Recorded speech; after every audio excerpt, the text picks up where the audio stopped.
Futiporo e te iwi, ko tahi te tākoro whakaharatau e toi ana ki te timatanga ake o te whakataetae Ngahuru Mārima. Nō te rā nei I whakarewa hia I te whakataetae, hei tā ngā kapa kāri I eke ki te taumata I tērā tau. Ko te tūmanako ia, kia humi te tau kei mua I te aroaro. He tika rā kia ngahau ngā mahi I te rā nei, e kore e pērā kia tae ki te mura o te ahi. Hopefully do some damage on those Highlanders before round one. E rua ngā tākaro, e rua ngā wiki tōria mo ngā Chiefs e ngā wiki kuataha. E mea nui kia pupuri I tērā pakari mo te roanga ake o te whakataetae.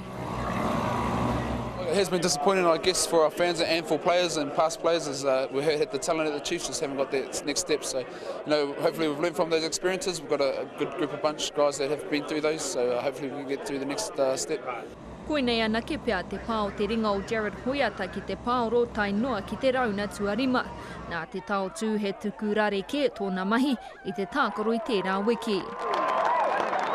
It's very different watching from the sideline, pick up a few different things, but just trying to be supportive to the boys and try and see whether they're trying to add some input where I can.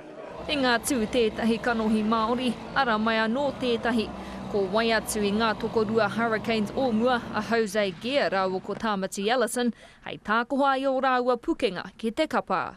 Māori sportsmen that can really come down there and add some flair, especially in that indoor stadium where they'll have a dry track with no elements to worry about. They'll just be able to hopefully carve it up. Ma ana mahi tana kapa e arahi. Engari nā te mea e rua ke ngā kāpene I tēnei tau, ko te pātai hiaha te wāhi, kia Liam Mason. Craig's a good talker. He's good with media, good with people, and he's got a calm effect on people. So he'll probably be the best one talking to the ref, and I'll just cheer up the boys.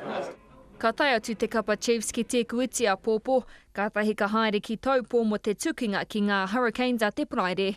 Irina Smith, Te Karere.